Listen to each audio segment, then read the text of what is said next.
অসংখ্য দৃশ্য, শব্দ এবং গন্ধ যা আমাদের ইন্দ্রিয় এবং আধ্যাত্মিকতা ও ভক্তির জগৎকে জাগ্রত করে।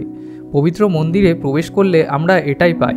কিন্তু মন্দির তৈরির বিভিন্ন স্তরের পেছনে জটিল নকশা এবং প্রতিবাদ সম্পর্কে কি কখনো ভেবে দেখেছেন বন্ধুরা আপনাদের স্বাগত জানাই ফ্যাক্টজেনের নতুন একটি এপিসোডে।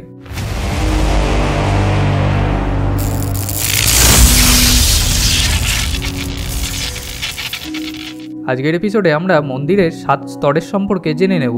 প্রথম স্তরই হলো প্রবেশদ্বার এবং বাগ্রমুখ। এর পঞ্চতত্ত্ব হলো পৃথিবী অর্থাৎ পৃথ্বী। মন্দিরের প্রথম স্তর হলো প্রবেশদ্বার, যা প্রায়শই জটিল খোদাই এবং ভাস্কর্য দ্বারা সজ্জিত থাকে।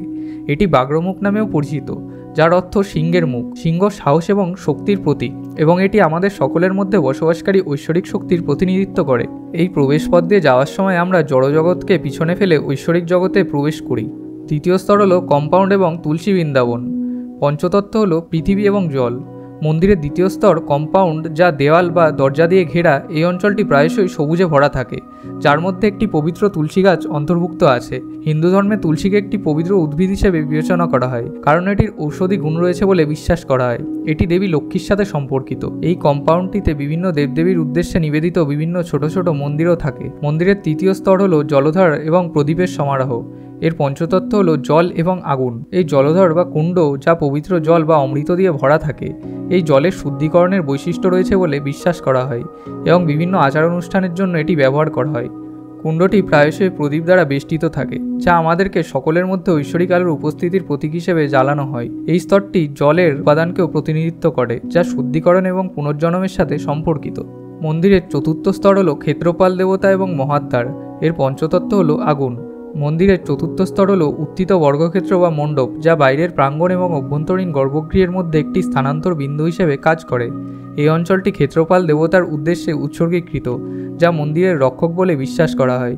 মহাদ্বার বা প্রধান প্রবেশদ্বার এই অঞ্চলে প্রবেশ করার জন্য ব্যবহার করা হয়, যা আগুনের উপাদানকে প্রতিনিধিত্ব করে এবং ভক্ত এবং ভিতরের দেবতা উভয়ের জন্য শুদ্ধিকরণ অনুষ্ঠান হিসেবে কাজ করে। পঞ্চম স্তর হলো প্রদক্ষিণা বা ধাপ এবং সভামণ্ডপ। এর পঞ্চম তত্ত্ব হলো বায়ু। মন্দিরের পঞ্চম স্তর হলো প্রদক্ষিণা। এর পথ, যা ভক্তদের ঘড়ির কাঁটার দিকে অভ্যন্তরীণ গর্ভগৃহের চারপাশে হাঁটার সুযোগ করে দেয়। এই পথটি প্রায়শই সিঁড়ি দিয়ে সারিবদ্ধ থাকে, যা বায়ুর উপাদানের প্রতিনিধিত্ব করে এবং আমাদের গভীরভাবে শ্বাস নিতে এবং আমাদের আধ্যাত্মিক যাত্রার ধ্যান করার কথা মনে করিয়ে দেয়। সভামণ্ডপে একটি আয়না, ঘণ্টা এবং সোপান রয়েছে, যা বিভিন্ন আচার অনুষ্ঠানে ব্যবহৃত হয়। মন্দিরের ষষ্ঠ স্তর হলো গর্ভগৃহ, যজ্ঞকুণ্ড এবং সূর্যনারায়ণের মূর্তি। এর পঞ্চতত্ত্ব হলো বায়ু এবং আকাশ। ষষ্ঠ স্তর গর্ভগৃহে, যেখানে প্রতিমা বা মূর্তি থাকে। এই অঞ্চলটি বায়ু এবং আকাশ উভয়কেই প্রতিনিধিত্ব করে, কারণ এতে ভৌতরূপ এবং আধ্যাত্মিক সার উভয়ই রয়েছে। যজ্ঞকুণ্ড আগুনের উপাদানকে প্রতিনিধিত্ব করে এবং আধ্যাত্মিক বিকাশ অর্জনের জন্য আমাদের বলিদান প্রদানের স্মারক হিসেবে কাজ করে। মূর্তিটি নিজেই সূর্যনারায়ণকে প্রতিনিধিত্ব করে, যিনি জ্ঞান, জ্ঞানার্জন এবং আত্মোপলব্ধির প্রতীক। মন্দিরের সপ্তম স্তর হলো গর্ভগৃহ, নবদ্বীপ, দেবালয়, গোমুখ, কলস এবং পতাকা। এর পঞ্চতত্ত্ব হলো আকাশ। মন্দিরের সপ্তম স্তর হলো গর্ভগৃহ, যেখানে বিভিন্ন দেবদেবীর উদ্দেশ্যে নিবেদিত ছোট ছোট মন্দির রয়েছে। নবদ্বীপ আকাশকে প্রতিনিধিত্ব করে এবং আমাদের অভ্যন্তরীণ আলোকে আলোকিত করার জন্য একটি স্মারক হিসেবে কাজ করে। ছোট দেবালয় গোমুখকে প্রতিনিধিত্ব করে, যা পুষ্টি এবং প্রাচুর্যের প্রতীক। কলস এবং উপরে থাকা পতাকা আকাশের প্রতিনিধিত্ব করে, যা আমাদের স্বর্গীয় জগৎ এবং পার্থিব বাস্তবতার সাথে সংযুক্ত করে। মন্দিরের প্রতিটি স্তর আমাদের আধ্যাত্মিক যাত্রার বিভিন্ন দিকের সাথে সংযুক্ত করার জন্য একটি স্মারক হিসেবে কাজ করে।